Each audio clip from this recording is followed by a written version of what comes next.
Hi, I'm Scott Harris, co-founder and executive producer of Between the Lines Radio News Magazine, and I'm very happy to welcome you to our program's 30th anniversary celebration, where we'll be addressing the crisis in U.S. journalism and the future of independent media and democracy.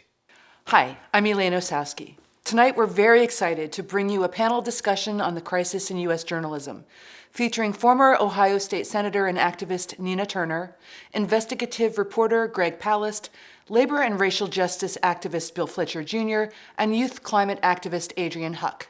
Moderated by Victor Picard, professor of media policy and political economy at the University of Pennsylvania's Annenberg School for Communication. It's really hard to believe 30 years have gone by since our first program in 1991 that was focused on combating the propaganda surrounding the first Persian Gulf War, launched by then-President H.W. Bush. Over the past 3 decades, our nationally syndicated program, broadcast on more than 70 stations each week, has provided in-depth, timely, progressive analysis on a wide range of political, economic, and social issues. In presenting interviews connected with current events, politics, and societal debates, Between the Lines has served as a networking resource for communities fighting for social justice here in the U.S. and around the world. As we begin our program tonight, I want to give special thanks to Between the Lines' generous donors from across the country who supported our show financially all these years. Many of them are watching tonight's celebration. And of course, we recognize the essential contribution of our show's producers and members of the board of our nonprofit organization, Squeaky Wheel Productions, which distributes our program each week.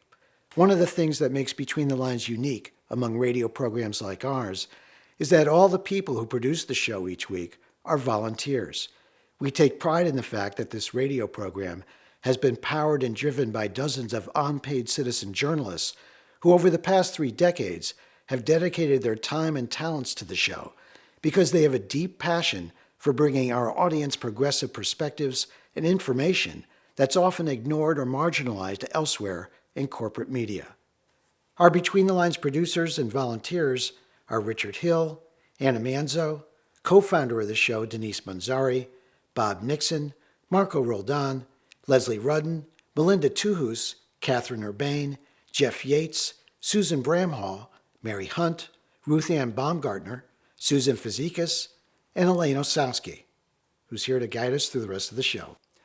Thanks, Scott. Before we get to our panel discussion, we wanted to take this time to tell you a little bit about our program and hear from some of our many friends and supporters. Right now, we'll take a look at a short video about Between the Lines history, the issues we cover, and why we do what we do.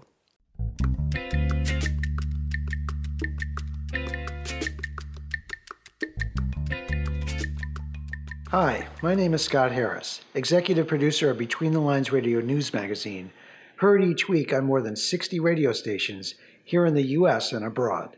Since 1991, our radio show has provided our listeners timely, in-depth progressive analysis. We began producing the show during the first Persian Gulf War, when President George W. Bush's father, George Herbert Walker Bush, sent the U.S. military to battle Saddam Hussein's forces over that nation's occupation of Kuwait. Now, as then, America's corporate media continues to be a thinly veiled propaganda machine serving the interests of the rich and powerful, reliably parroting the talking points of our government's justification for imperial wars for access to oil and other resources, as well as projecting America's geopolitical dominance. The consolidation of media ownership in the U.S. from 50 major companies in 1983 to only 6 today creates a dangerous climate where the homogeneity of information means a nation of uninformed citizens, who in turn, more often than not, elect leaders based on deliberately distorted views received from media outlets whose bias almost always favors powerful corporate interests. And this is extremely dangerous to our democracy. Between the Lines' ongoing mission has always been to provide alternative points of view and analysis about global conflicts, economic warfare being waged against the nation's working and middle-class families to benefit Wall Street, groups working to counter the wholesale destruction of the planet's environment, and to inform our listeners about the dangerous erosion of civil rights, civil liberties, and free and fair democratic elections. In our weekly program, Between the Lines provides critical points of view, not only to reveal the unseemly motives and dire consequences of the Trump agenda, but also to profile the creative and effective work of grassroots activist groups offering a progressive alternative to timid opposition from the Democratic Party. But more importantly, to offer a vision for the future beyond the compromised and conventional neoliberal solutions approved by wealthy donors to both the Democratic and Republican parties, who consistently prop up the failing status quo. In the spirit of the direct action tactics of Occupy Wall Street, Black Lives Matter, the worker-led Fight for 15 movement, and anti-pipeline climate activists, Between the Lines presents insight and analysis of an America more resilient and engaged in creating a more just and sustainable world than that portrayed in mainstream media.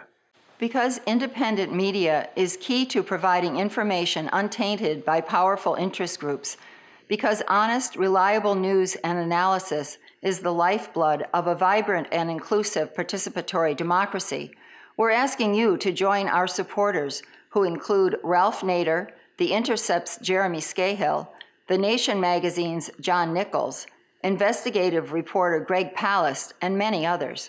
Your contribution will help Between the Lines reach a wider audience by building our media platform to effectively connect with people searching for timely, in-depth, progressive analysis, especially in cities and towns where alternative media sources are difficult to find.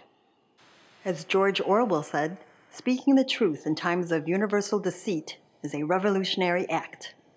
Each week, Between the Lines strives to bring you the voices of dissent that will help get us closer to the truth that we all seek. One of our longtime friends and supporters is singer-songwriter David Rovics, whose music gives voice to the many struggles for peace and social justice across the globe. We're very glad to open our program tonight with this song from David titled, If His Name Were Jamal Khashoggi. Well, this is David Rovics, and it is a great honor to be participating in this celebration of the 30th anniversary of the existence of the wonderful weekly program at WPKN, Between the Lines. And we need shows like Between the Lines more now than perhaps ever. In this age of social media and corporate media and very little real media. I'll do a little song that is about the double standard, and hopefully it makes sense. I won't try to explain it first.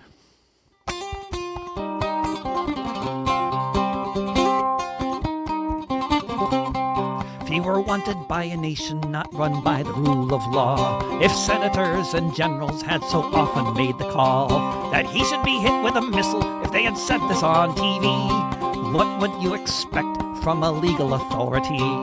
Ask to extradite him back to this country if his name were Jamal Khashoggi. If he were wanted by a nation which had sent its spies to arrange a situation where he accidentally dies, if they had secretly listened in on all his conversations, if they had explicitly made plans for his assassination, would you write it off as just a strange conspiracy? If his name were Jamal Khashoggi.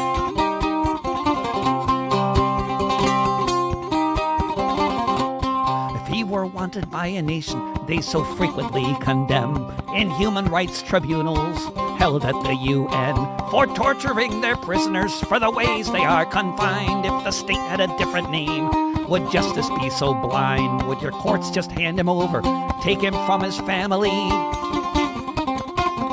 If his name were Jamal Khashoggi. If he were wanted by a nation which committed the war crimes exposed by this reporter, so many times. Would you just take the word of the head of state who said he would be so happy to see a bullet in his head? If their main witness was coerced, would you send him to that country? If his name were Jamal Khashoggi.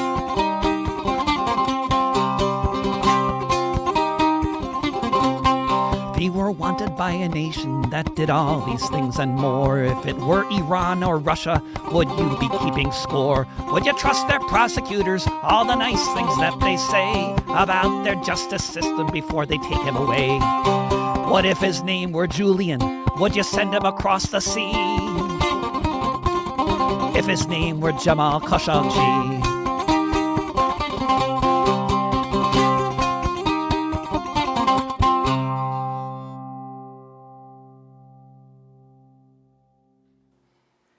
Thanks, David, for contributing your song, If His Name Were Jamal Khashoggi, to tonight's anniversary celebration. A song that contrasts the cases of two journalists exposing the double standards and hypocrisy when it comes to freedom of the press in our country. Right now, we'll be hearing from some of Between the Lines' friends and supporters, from the worlds of media, journalism, academia, and activism, offering congratulations to BTL on our 30th anniversary and briefly discussing their views on the importance of independent media in this very dangerous moment for American democracy. Hello, I'm John Nichols from The Nation magazine. A quarter century ago, when Robert W. McChesney and I started writing books about media and democracy, we looked around the United States for examples of people and institutions that got it right. Sadly, we didn't find that many, but one of them we discovered was in Connecticut at WPKN, where Scott Harris had begun a news magazine show called Between the Lines. Between the Lines, even then, was an example of what we thought journalism ought to be about, of what we thought radio commentary ought to focus on. It was always an outlier. The tragedy is there aren't that many shows like Between the Lines, and there aren't that many people like Scott Harris. And so we focused on him, and we've continued to do so throughout the years that have passed. The sad thing is that even as time has gone on, there haven't been that many programs that have rivaled what Scott has done with Between the Lines. I wish there were. I wish he had a lot of competition all over this country. But the fact of the matter is that Scott Harris and Between the Lines stand out. What's been done at WPKN is unique, not just for Connecticut, but for the whole country and really on an international stage. The good news is that we live in a digital age where communications in one place can reach out to the whole rest of the country and the rest of the world. And so a lot of people around the US and even in other countries know the work that Scott has done. But that isn't enough. What we have to do is spread the word even more. So I'm delighted to celebrate the 30th anniversary of Between the Lines. And I'm delighted, of course, to celebrate Scott's good work. But what I want to tell you is that we have to do more to amplify it. We have to make sure that this remarkable program, with its focus on economic and social and racial justice and peace and on saving the planet, becomes a staple for radio listeners and digital tuners in Connecticut, across the country, and around the world. Scott is a remarkable treasure. This program is a tremendous institution, and I'm delighted to celebrate its 30th anniversary. Hello, I'm Ursula Rudenberg, affiliate network manager for Pacifica Radio Network, and I'm so pleased to be part of this 30-year celebration for Between the Lines.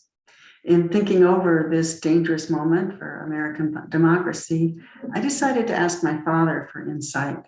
Like many of us baby boomers, I've been perpetually concerned and alarmed by American politics, but I have no real experience with this level of crisis. However, my father, who is a Jewish survivor of the Holocaust who grew up in Nazi Germany, has had plenty of experience with dangerous politics. My father became a refugee in Switzerland as a teenager during World War II, and it was there that he first discovered democracy. And the encounter with democracy is something that was a distinct memory for him.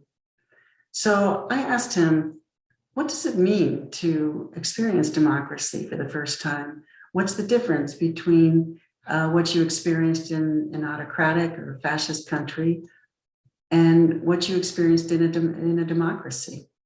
And he said, oh, that's easy. I experienced that for the first time, people could talk to each other. In Nazi Germany, there was no information and people could not talk to each other. People had their own thoughts, of course, but public discourse was completely impossible. So there you have it. That's us, right? We are the independent media. We are the discourse. That's what we do.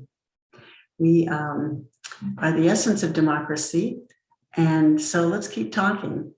And congratulations, Between the Line, for 30 years of doing exactly that. I really deeply admire the work that you've done. And I'm so grateful for the team effort under the guidance of Scott Harris, of all the talent and time given so selflessly. It's been a truly patriotic work.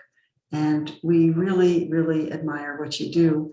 At Pacifica, we're so grateful to be able to distribute your work. We're proud to, and we are proud that you've been a pillar for many, many years of our content management and distribution. Oh, and by the way, in case you were wondering, yes, my father is worried about what's happening in America today. You know, Scott Harris and Between the Lines are a gift to people eager for solid information, a gift to people just searching around for something kind of interesting, a gift most of all to our movements who so desperately need information that we can rely on these days. Information on all the various crises that we're facing right now. Inequality is skyrocketing. COVID is still rampant. Racism is exploding. Xenophobia and Islamophobia and anti-Semitism are all rising. And the wars, so many wars. The so-called smaller wars that are supposed to be winding down, but somehow they keep on keeping on. And the big wars that are looming even today as we speak. The harder stuff, Israeli apartheid and Palestinian rights, figuring out the Iran nuclear deal. Scott talks about all of that. I remember some years ago talking with Scott about one of the wars. I think it might have been Syria, maybe it was Afghanistan. I was visiting my sister out in California, and she was listening while I was on the phone, on the air. And afterwards she said, you know, you sounded like you were just having a conversation with someone. And I told her, that's what Scott Harris makes possible. That's just what I was doing, having a conversation. The kind of conversations we so desperately need. And that's the reason that alternative media sources are all so important, that they matter so much. The reason that Scott Harris and Between the Lines remain so very important. Thanks for all of it. Over the years, I have occasionally worked with Between the Lines. It was always an important event, a chance to get conversation on the air that is desperately needed by a society that does not allow this kind of conversation in much of the mainstream. It was an honor for me. It was a chance to have the conversations publicly that the society needs. In my opinion, the year 2022 is a culmination of a series of events in the economy of this country that are bringing us to a word I do not often use, but I will use now, a crisis ecological, a crisis in our relations with the rest of the world, a crisis in the struggle between inflation and recession that this country has never mastered. So it could not come at a more important time to celebrate Between the Lines, because it dares to face these kinds of realities and to put them on the table to be discussed, to be debated, and to be explored. There is no greater service that media can perform at this critical time in US history, and I salute Between the Lines for always having had the courage to do exactly that. Hi, I'm Steve DiCostanzo. I'm the general manager of Community Radio WPKN in Bridgeport, Connecticut. I'm honored and I'm thrilled to have been asked by Scott Harris to be a part of Between the Lines Radio News Magazine's 30th year on the air celebration. Congratulations are definitely in order. Between the Lines was born at WPKN, and we're very proud that our station had a role in bringing this program to the dozens of radio stations across the U.S. Between the Lines, staffed by an all-volunteer production group for the past 30 years, is really a kindred spirit to WPKN. It has demonstrated a strong commitment to its listeners and its resiliency in the face of many obstacles, funding and otherwise, to keep this award-winning program going for 3 decades. Independent radio stations like WPKN and programs like Between the Lines are critical in bringing the voices of marginalized progressive views and music and culture to a broader audience. For me, shows like Between the Lines remind me how important their voice really is against a backdrop of mainstreaming news and a weakening of investigative journalism. I can tell you all that Between the Lines remains one of our most favored talk-based shows. Please support great programming like Between the Lines, and please support independent media like your very own community radio stations. Listener support is more important than ever. It's still the lifeblood of independent media, and it's still the lifeblood of maintaining a healthy democracy as well. Congratulations to Between the Lines and many, many more. Hi, I'm Matt Murphy, the General Manager of WERU Community Radio, speaking to you from the coast of Maine. Thank you and congratulations to Between the Lines for 30 years on the airwaves. Between the Lines is our weekly punctuation mark and exclamation point for news and public affairs programming, heard every Friday afternoon at 5:30. We're proud to have this supremely informative and powerful program in our schedule. We carry Between the Lines because of the excellent journalism and interviews, but also because it's a source of inspiration for our listeners and community. It's not just about reporting the news, but also about making connections and becoming active in the fight for social justice. It's a perfect fit for independent community radio stations like ours that seek to inform and empower. Independent media, like Between the Lines, is so critical because it's not about making money, but rather about making a difference. Independent media shows us that despite the odds, all is not lost, and that we can connect with others to have a positive impact. Once again, thank you and congratulations to everyone at Between the Lines for 30 years of excellence. 30 years of Between the Lines is really a triumph for progressive organizing in media. What Scott Harris has done with probably hundreds and hundreds of guests over those 3 decades is to say, not only conceptually, but in practice, that we can become media that don't depend on corporate power, don't contend with top-down power without fighting back. And that's why I'm so glad to join with so many others in congratulating Scott Harris and Between the Lines.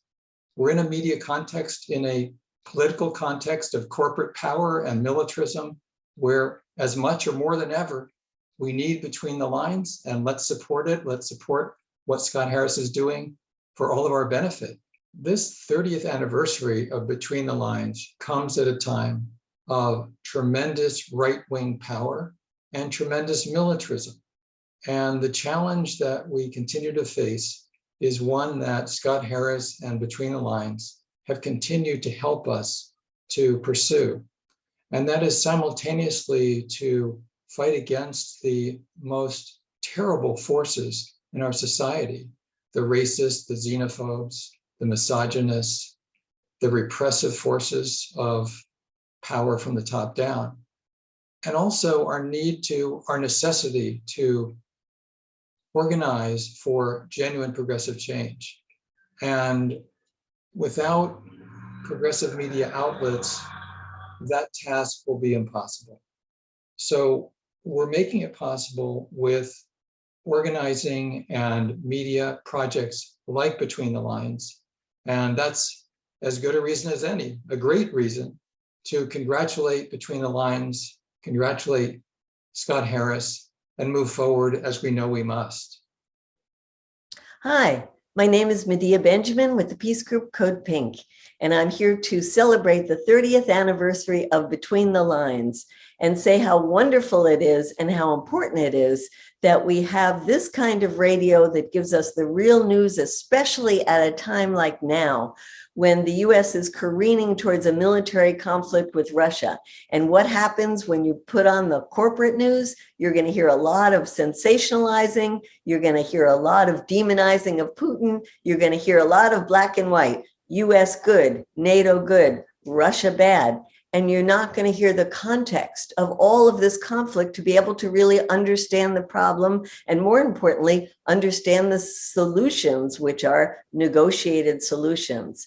And so when you turn on Between the Lines, you're going to hear that kind of complexity. You're going to hear about the expansionism of NATO, despite the promise to the Russians that we weren't going to go 1 inch closer towards their border. You're going to hear about the US involvement in the 2014 coup that overthrew the elected government of Ukraine. And you're going to hear about things like the Minsk agreement, the framework that we now have to revive that was hammered out in 2015, but can be the framework now for a peaceful solution to the conflict. And so I just want to say congratulations to Between the Lines. Thank you so much for the work that you have done for 30 years to educate the public and to motivate the public to find solutions to the problems that plague us as a country and as a world. Congratulations. Many thanks to John, Ursula, Phyllis, Richard, Steve, Matt, Norman, and Medea, and all of our friends, listeners, and supporters who've made our program possible for these 30 years. Before we present this evening's panel discussion, I want to take a few minutes to discuss the crisis in U.S. journalism that our panelists will be addressing shortly. After 3 decades of producing our weekly program, we believe more strongly than ever that independent news organizations like ours are vital in this era of rising domestic terrorism, right-wing disinformation being weaponized in politics, public health, and public education, and of course the well-funded current effort to overthrow our democracy.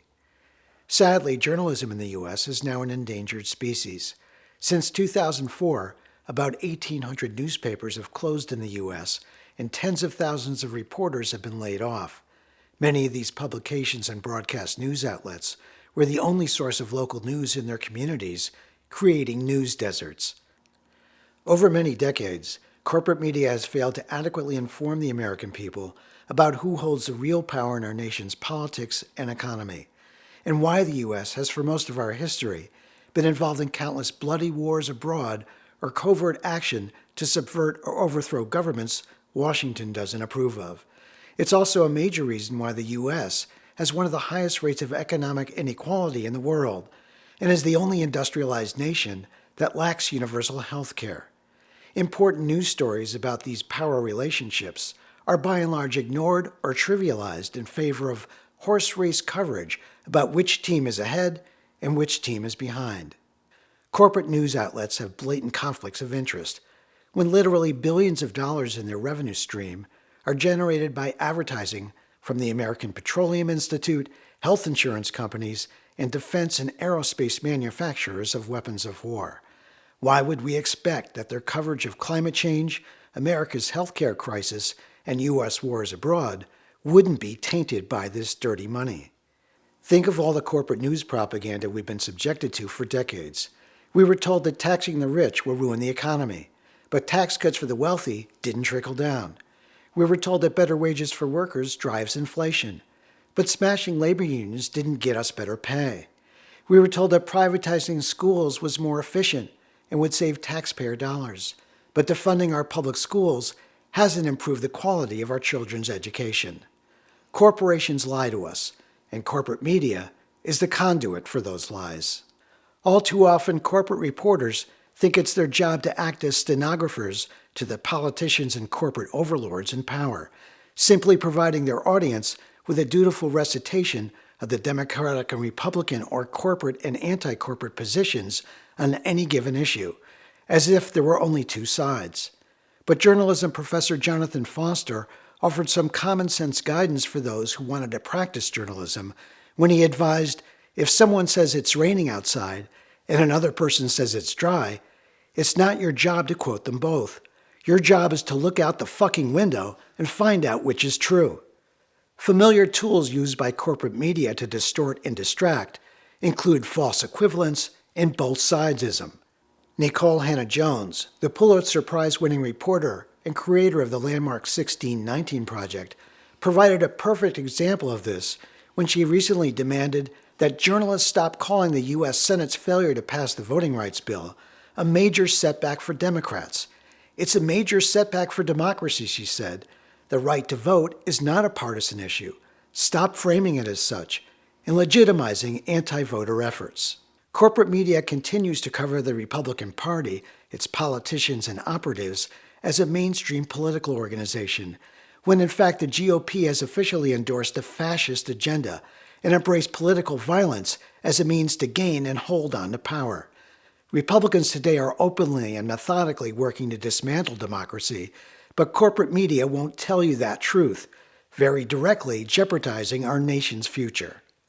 I recently received feedback about our Between the Lines program that spoke to the value and power of independent media. A woman from Illinois recently emailed us to ask for a copy of an interview we'd conducted with her son in 2004, an Iraq War veteran who shared with our listeners the waste and corruption of corporate contractors like Halliburton that he witnessed firsthand profiteering off that misbegotten war.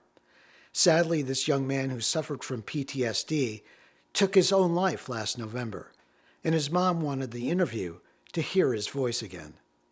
Another woman from Missouri recently told me that after listening to one of our interviews describing the abuse and discrimination suffered by Palestinians, she was inspired to become active on the issue herself and eventually started producing a radio show covering underreported news about the Palestinian conflict. A thriving and independent free press is essential to democracy. Without it, the vacuum is filled by purveyors of disinformation, often financed by the very same corporations and institutions that profit from citizens' ignorance of what's going on in their communities, their states, the nation, and the world. While right-wing media outlets prosper and multiply, benefiting from large grants from extremist foundations, progressive media is constantly in a life-and-death struggle just to survive. In my view, it's well past time to build a framework for progressive media outlets nationally to collaborate and support one another in order to cross-promote our content and to generate the resources needed to more effectively reach the American people with points of view that they may otherwise never read, see, or hear. Right now, I'm very honored to introduce our moderator for tonight's panel discussion, Victor Pickard, who's graciously offered to lead this important conversation today on the crisis in U.S. journalism and the future of independent media and democracy. Victor Pickard is the C. Edwin Baker Professor of Media Policy and Political Economy at the University of Pennsylvania's Annenberg School for Communication, where he directs the Media, Inequality, and Change Center. Victor has published 6 books, including America's Battle for Media Democracy and Democracy Without Journalism, Confronting the Misinformation Society. We'll now turn the program over to you, Victor. Thank you for being here. Thank you so much, Scott. Thank you for organizing this panel. It's such a privilege and honor to moderate this panel with such excellent guests and talking about such important issues, as well as commemorating the 30th anniversary of Between the Lines. I've been fortunate to be a guest on your show, Scott, a number of times, and I've always been able to talk about issues on your show that I'm unable to talk about on any other news program, especially mainstream media outlets. And I think that just underscores why it's so important that we figure out how to support and expand independent media like Between the Lines.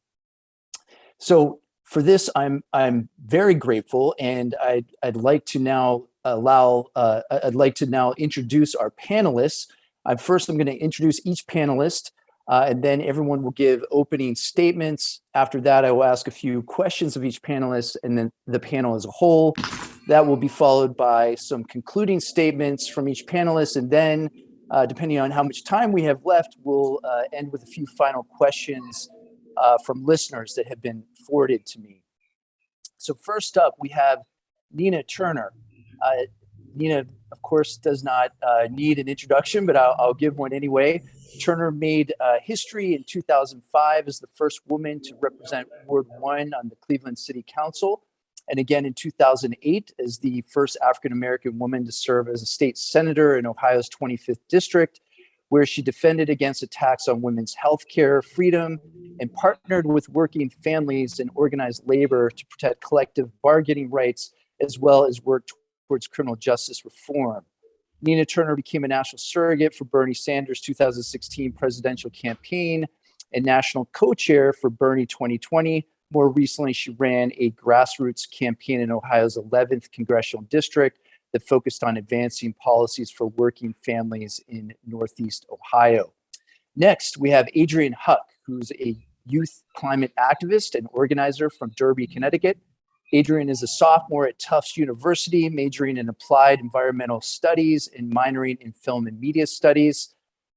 They serve as the co-founder of New Haven Climate Movement's Youth Action Team, and since 2018, they've also been working with the Climate Health Education Project to facilitate high school student internships, which advances youth-led climate education in the New Haven area schools.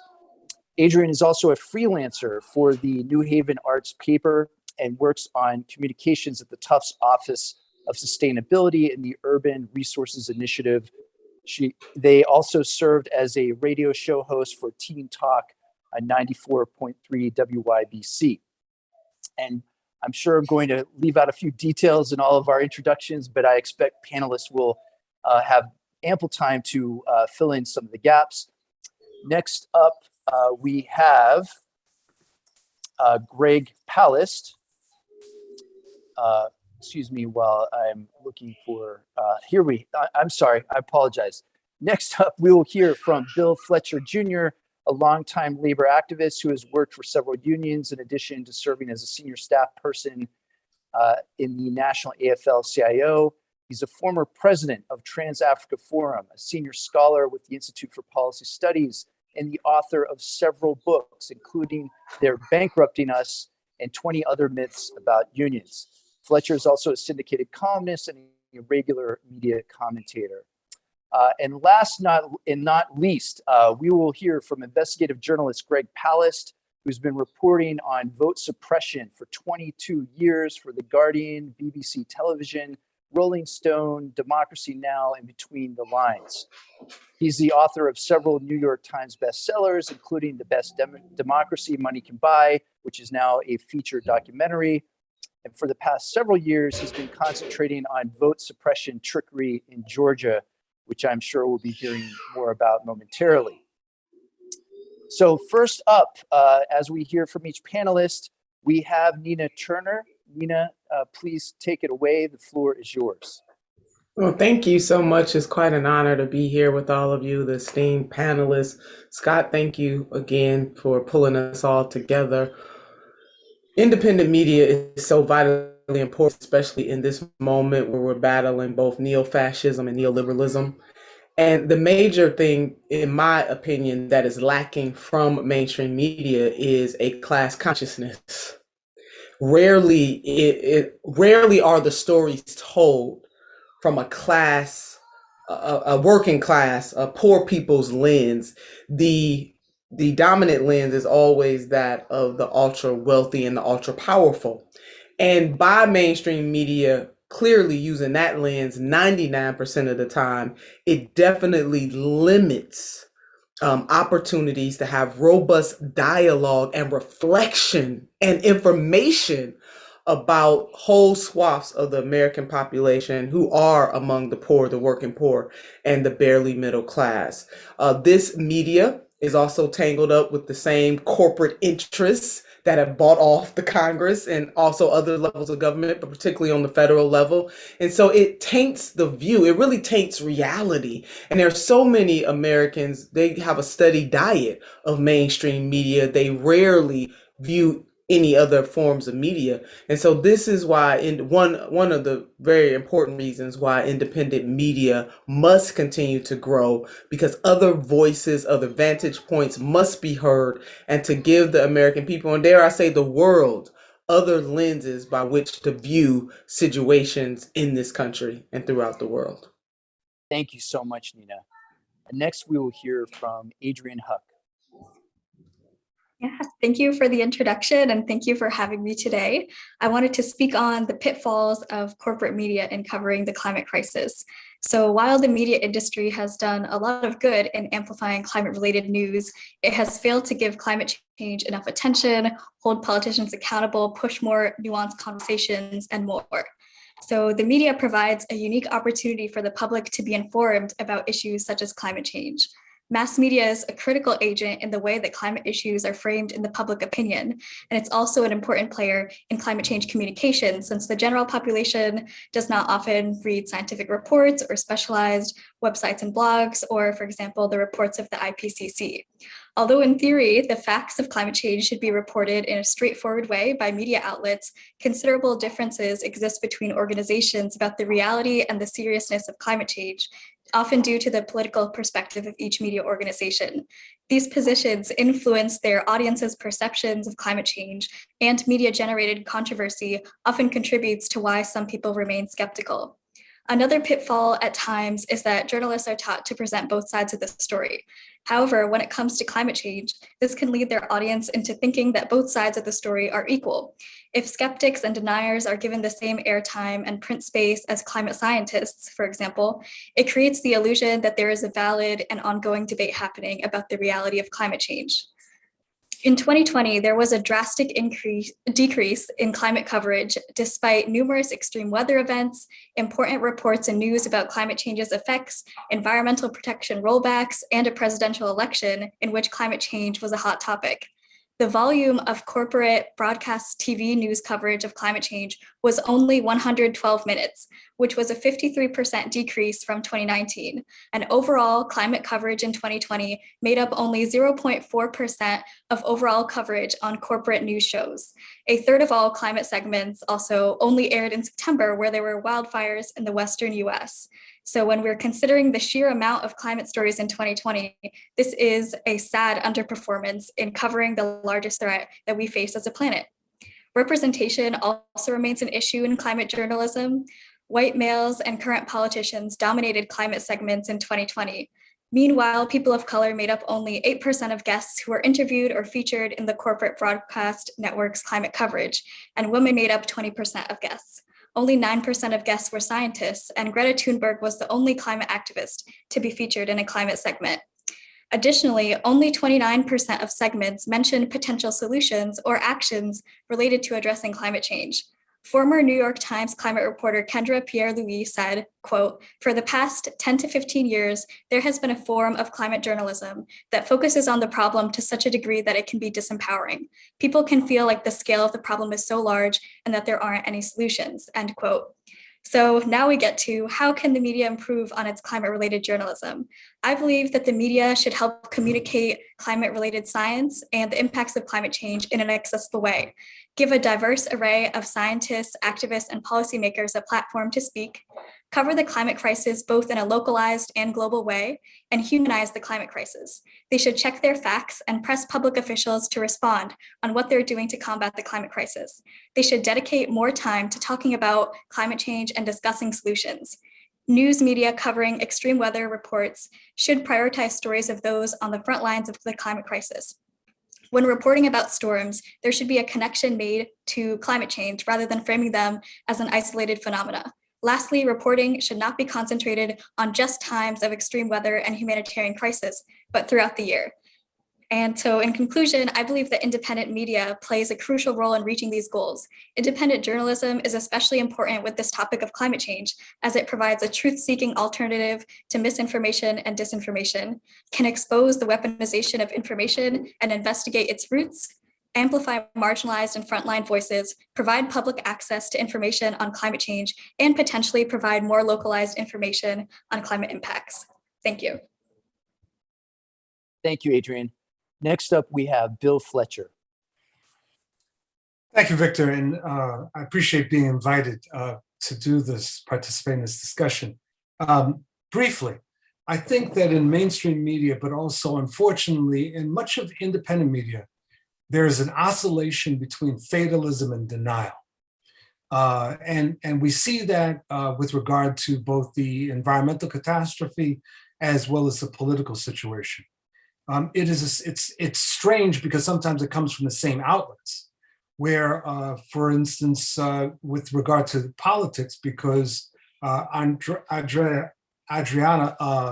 laid out the issue of the climate, and you find this situation after the November 2020 elections, where almost immediately the mainstream liberal media was predicting the outcome of the 2022 midterm elections and assuming that it would be a disaster for Democrats. And it was 2 years in advance, and they started to lay the foundation for a certain kind of fatalism. The fatalism can become a trap. That becomes very, very difficult to get out of. And we see this in multiple outlets. We certainly see this when it comes to the environment, where you have a combination of there is nothing that we really can do versus the situation is really not that bad. And so I think that there's a task, not just with regard to the mainstream media, but in independent journalism, to oppose both elements of this, the oscillation towards fatalism or towards denial, and to start thinking very concretely about what must be done. Thank you. Thanks, Bill. Greg, you're up. What I want to call attention to is the stories you never get. I'm an investigative reporter. I'm born here in Los Angeles, and I basically had to go into exile to become an investigative reporter. I was an investigator, and I found my stories weren't covered in the US press. So I decided to write them myself and found that they still couldn't be covered. I had to move, and I ended up as an investigative reporter for BBC Television, Newsnight, and for the Guardian newspapers. And just before this program, and by the way, I really want to thank Scott Harris and Between the Lines, because I'm about to tell you about 10 stories that were spiked. It took me just a few minutes to make a list of 10 major stories spiked, which you never heard, except on Between the Lines and a few independent programs. We begin, I'll just go dance through some and you can ask me questions about them as we get the discussion later. It actually began in 1989 when I was chief investigator on the Exxon Valdez crack-up.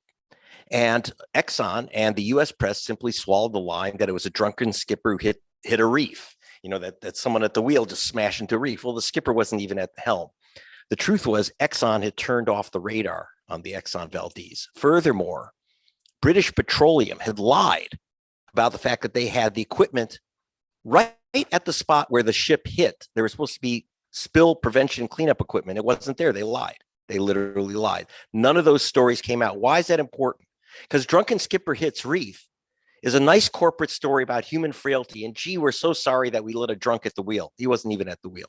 So the story of corporate penny pinching, which led to disaster, never came out. There was a little mention of my work by Alana Sullivan of the Wall Street Journal. That was it. Then we get to 2000. I'm working for The Guardian and BBC Television on the front page of The Guardian and at the top of the nightly news primetime BBC. I announced right after the 2000 election the reason why George Bush won Florida by just 537 votes is that Katherine Harris and his brother Jeb Bush, George's brother Jeb, governor of Florida, had removed 58,000 Black people from the voter rolls. I actually had their names and addresses And that was the front page. It was all over the world on the front pages, top of the nightly news, except in America, where it bounced off the electronic Berlin Wall. The New York Times reported the story in 2004, 4 years later, saying, we don't want a repeat of the infamous Florida felon purge. Well, what do you mean infamous? You never ran the story in the first place. There was a mention, I should say, in Bob Herbert's column. Not incidentally, Bob Herbert was then their token black columnist, and he put in the story of the mass purge of voters. So it wasn't covered. Then we get to in that same article in 2000 in The Guardian, and then in my book, The Best Democracy Money Can Buy, but in The Guardian, I ran a story how George Bush Sr. was a top official of a gold mining company from Canada, Barrick Gold Mining. And that company buried alive, its predecessor company buried alive 50 miners in Tanzania to steal their gold fields. I ran that story. And I was sued by Barrick. New York Times, they backed off when there was an international response. It was taken off of, it was retracted by Canadian outlets because they were afraid of the lawsuits. It was pulled out of the Canadian and British editions of my book. The great journalist John Pilger wanted me to put it in the Oxford Book of the World's Greatest Journalism, where he gave me 3 of my articles. Nice guy. But it was impossible to print because of threats of legal action. And then the New York Times, which does not face legal action, did a story on Barrick Gold Mining, never mentioning that it was George Bush's gold mining company. And when I brought this up at the Columbia School of Journalism, a New York Times editor got up and said, "How dare you accuse the New York Times of cowardice?" And sitting next to me was a guy named Seymour Hersh, who said, "Oh, that's the editor that got me fired from the Times." Just this past year on Democracy Now!, I ran a report about vote suppression in Georgia. It was repeated by Consortium News, and it was removed by YouTube. Because at the beginning of it, I had Trump people saying the election was stolen. And then I proved why in Georgia, and I proved why it wasn't. But it was taken down by YouTube. And thank you very much, Progressive Caucus, for endorsing new mass censorship by demanding that Mark Zuckerberg become our censor in chief. I blame that completely on the Progressive Caucus, on Adam Schiff, and on my good friend who I've known for years, Jan Schakowsky, for saying we have to start censoring the internet. No, we don't. The answer to a lie is the truth, not censorship. And what's happened is you could say, okay, well, they shouldn't have taken down your story, Greg Palast, but that's the problem. Robots are not very good censors. 2010, Deepwater Horizon blows up in the Gulf. Again, an accident. No, it wasn't. 17 months earlier, British Petroleum had an identical blowout in the Caspian Sea, and it was covered up by the US State Department, by Exxon, by British Petroleum, and by Chevron. I put that story on the front page of The Guardian. I put that story at the top of a program called Dispatches, the big primetime public affairs program in England. It never appeared in the US. Dan Rather is going to run it, but he got scared. Threats from British Petroleum. So they didn't run that story. That was vital. In 2004, Carrie Wan was a story I ran showing that in Ohio, the number of, and Nina Turner will be familiar with this, the number of ballots that were so-called spoiled and not counted, discounted, provisional ballots that were rejected were enough to have given John Kerry the Ohio and the win of the presidency in 2004. That was the front page of the Observer and Guardian in Britain. And yet the New York Times simply ran a response without mentioning the story, said, quote, "Internet rumors of Kerry victory easily debunked." So, that's that commonality of the groupthink. I did a story on financial vultures in Africa and these billionaires who are behind Trump and Bush and others, including a guy named Paul the Vulture Singer. He threatened BBC for running that story in The Guardian. One of his lawyers called up and said, "We have a file on Greg Palast." But at least BBC said, "But we have a file." He apparently has a file on Paul Singer. Nevertheless, it very much killed the story from running in the US. The same guy, the same billionaire that got the story spiked about his activities in Africa, was able to spike the story, which was on the front page of The Nation in 2008, called Romney's Bailout Billionaires. Not many people know that Mitt Romney secretly made over $100 million on the auto bailout through a secret ownership of GM's auto parts operation, Delphi. And they moved all their plants, like including the one in Dayton, Ohio, to China. That was front page of The Nation. And the AP, by the way, no story gets into US papers unless it's endorsed by the AP News Service. The AP reporter told Bob King, head of the United Auto Workers, when King said, "How come you're not running Palace story?" And the AP reporter for the auto industry said, "Bob, it's one of the most amazing stories I've seen about the auto industry in my career. It's also the first time in my 30-year career that I got a call from Washington, D.C. saying, do not run this story, do not touch this story, do not mention this story." It goes on. Dan Rather in 2004, he was fired for talking about, for breaking in the US, the story of how George Bush got out of Vietnam by his daddy fixing it for him to get into the Air Guard. He was fired. CBS 60 Minutes withdrew the story. Well, that story was the story actually I first ran with some others in The Guardian in Britain. And I offered the head of CBS at that time, Leslie Moonves, $100,000 if he could produce the information that he said he had that let Bush off the hook, that Bush did not use daddy to get into the Air Guard. I said, if you have that evidence, I'll give you $100,000 for it. But we at BBC and The Guardian are sticking with that story. That's just 10 stories. And I could do another 25 that have been spiked from the US media. Each one vitally important. Each one you didn't get to hear, except, some mentions on Between the Lines or snuck into Democracy Now! Or Flashpoint's, Dennis Bernstein's program out of KPFA. But when it gets to mainstream in the US, I'm mainstream in the rest of the world, but out of the stream in the US. Thank you so much, Greg. Those are captivating yet very disturbing stories, and especially disturbing that they were not covered especially in mainstream American news media. And I definitely want to hear more about that momentarily. Right now, I'm going to go in the order of the panelists and asking each panelist a question or two. I want to start with Nina. Nina, I was really struck by what you were saying about this lack of class consciousness in American news media. I could not agree more with that analysis. And I'm just wondering if you could speak generally to your experience with mainstream media coverage, especially as you were running for public office as a progressive African-American woman. Yeah, thank you for that, Victor. And it's certainly very hard when you are going against the grain, when you go against the status quo.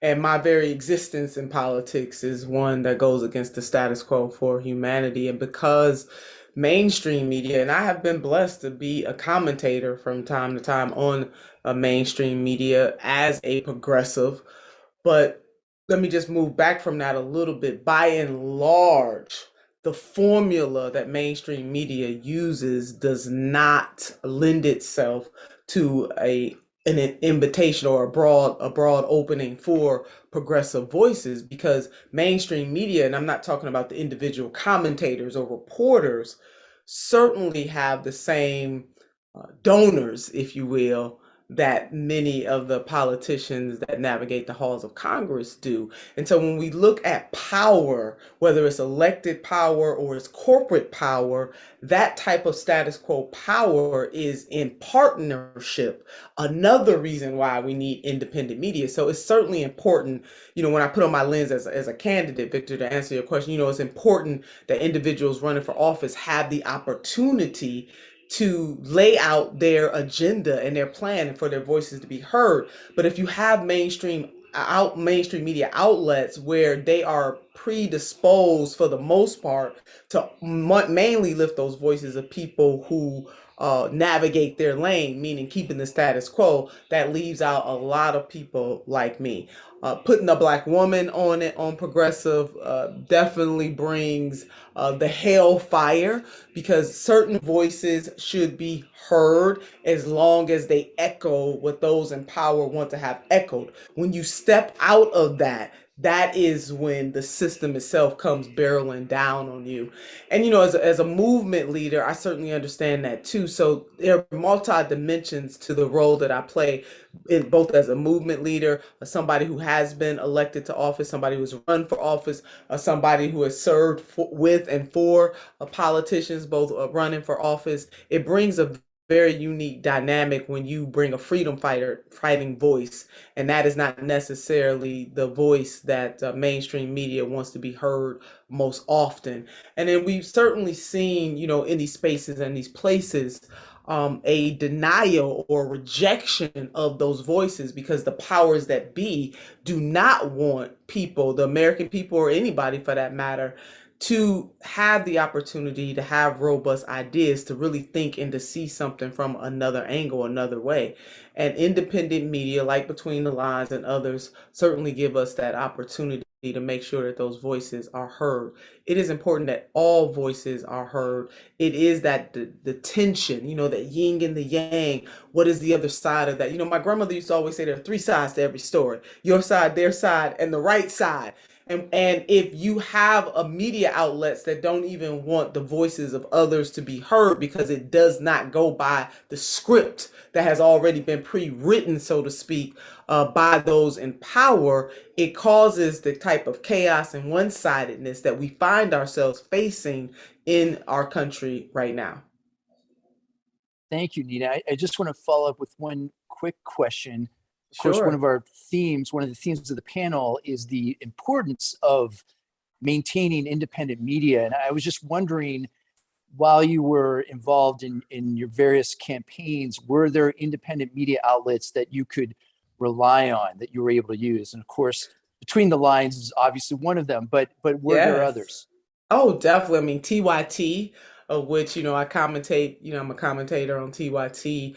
David Sirota, the Daily Poster, and David and I worked on Senator Sanders' 2020 campaign together. Jacobin, Cal Kaminsky, David Doyle, The Nation, Ben Dixon, Tim Black, Brianna Joy Gray. And I'm sure I'm leaving so many out, but just to give you an example of how important it is to have independent media that is able to offset what may or may not be happening in mainstream media. Those outlets that I just named, those individuals that I just named, were such a blessing to me as a candidate, but also a blessing to the progressive movement itself.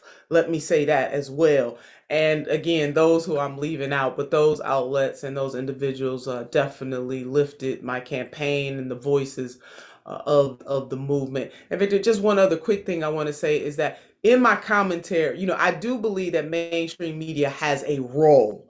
And to the extent that voices like mine, and others, like this esteemed panelist, like if we're able to be there, and again, I have been blessed to be a commentator on mainstream media, doing my best to bring the progressive lens, the working class lens to the mainstream. So although we're talking about and we're lifting up independent media, which I want to see grow and become even more robust, we still must insist that different voices, progressive voices, are on mainstream media as well, because so many people still absorb, they still watch and participate with mainstream media. Our voices should be everywhere. Long way for me to say that independent voices should be everywhere, including mainstream media. Thank you, Nina. That was perfect. Great list of outlets, and I couldn't agree more that we have to have at least a two-pronged approach where we are growing our own alternative independent media, but also not giving up on the fight with mainstream media and making sure that we get alternative, progressive voices in the mainstream media as well. Such a key point. Yeah. So thank you. So next, I'd like to turn to Adrian and ask a question or two based on some of your earlier comments. You were talking about, I think you already hinted at this a lot. You already gave us a sense of what's wrong with mainstream media, especially as they cover issues related to climate change.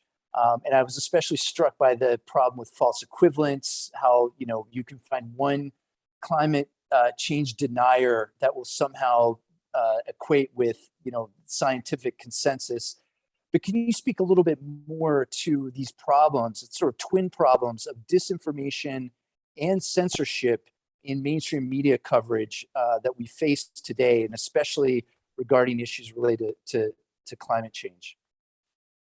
Yes, of course. I believe that climate change misinformation is definitely increasing substantially online. And just to put that in context, less than 10% of misleading posts on Facebook describing climate change as a hoax or something along those lines, less than 10% of those posts get marked as misinformation. And also in 2021, in a study that was calculated across 60 days, there were already 25 million views of misinformation related to climate science and renewable energy. So this has huge implications. And the way that Facebook manages disinformation is very questionable. So a look into that process is that with climate change specifically, there's a small number of sources that spread most of the disinformation on Facebook that were flagged in 2020, but Facebook has still declined to remove those pages and resisted calls to remove disinformation the way that it does for COVID-19 or election misinformation. And instead, they focus on trying to promote correct information with providing a short pop-up right under that misinformation that gives a little shortcut to the Facebook Climate Science Center page. And of course, that gets less views than the posts themselves. Another way that they So you want more censorship? You want more censorship of the net? Hold on, Greg. We're gonna. I already sense this tension rising between your two positions, so we'll get into that momentarily. Well, I want to know the answer. Well, just to finish this little paragraph, and they also rely on third-party fact checkers to label their false claims, which can be confusing if viewers are seeing one thing and then a fact label check that's saying another thing. This can leave people confused and believing neither.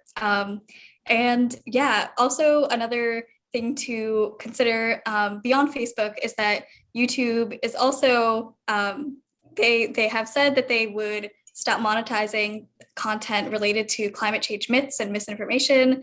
But those videos have been left up and are still receiving millions of views, and more than $200 million in ads have been spent on sites filled with climate change myths. And yeah, just in general, global warming misinformation is primarily published on web pages, blogs, television shows, other forms of mass media, which are generally more accessible to the public than scientific journals. And so the real science is typically not accessible to the general public. And so the result is that misinformation is reaching more people than the science. And in terms of censorship, I definitely feel that this has hugely impacted the state of how the general public views climate change today. For decades, scientists have been silenced and not given a platform, while corporations, politicians, and think tanks have dominated and sold the public the idea that climate change did not yet receive a scientific consensus, when all along this was a cover-up for fossil fuel industries to continue to pollute. And so I believe that the conversations around climate change would be so much more on track today, and we would be working towards progressive action had it not been for the censorship and misinformation across these years. And a part of censorship that has impacted me directly as a community organizer has been the way that, for example, Meta, who runs Facebook, deems environmental ads as political ads. And so it bars pages from promoting the ad unless you go through a lengthy authorization process to verify your identity. So my organization, the New Haven Climate Movement, we've been unable to promote our posts for the last couple of years in our sort of shadow band, you could say. So there's a silencing of organizers and grassroots political efforts who are just trying to get the word out on social media. Thank you, Adrian. Deeply disturbing. And it also speaks to these inherently thorny issues, because we want to make sure that misinformation and disinformation doesn't get amplified, especially through social media, but also through mainstream media, which is often where they're originating. Do you have any, and I wrestle with this all the time, so I don't have any easy answers, but how do we to get to Greg's question, how do we pressure Facebook or even mandate that Facebook does a better job of not amplifying mis and disinformation, but also not end up performing some kind of censorship that Greg's very worried about? Do you have any thoughts on that? Yeah, that's definitely a tough issue. And I feel like the methods that Meta is taking right now are, they make sense, but they're overall like, they're still allowing disinformation to get out there. For example, like I was mentioning with providing their own climate science info center, even though that gets less views typically than the post itself that is spreading misinformation. So overall, I feel like there should be some type of balance that we reach, because it is important that we have free press and that people and organizations are allowed to express themselves. But also it's really harmful for climate change and other progressive topics like this to actually get their truth out there. And so that's just another reason to highlight the importance of independent media channels. But with social media, it's definitely a tricky topic, but I guess I sort of do lean more towards, let's just try to take down the threat of misinformation overall. But overall, I feel like Facebook is probably going to stick with their status quo because they are getting more money from these ads. And so they're not trying to let all that go by banning misinformation overall. So it's definitely a really tricky situation. But I do think at this point in time, it's getting to be an even bigger issue for climate change. And I always keep the deadline sort of 2030 in my mind. And, we're already at 2022 in terms of 2030 being when the UN says, we need to chop global emissions by at least 50% globally to, try to put in place a healthy future. And so this deadline is looming so near that I don't think we can really take any more misinformation on this issue.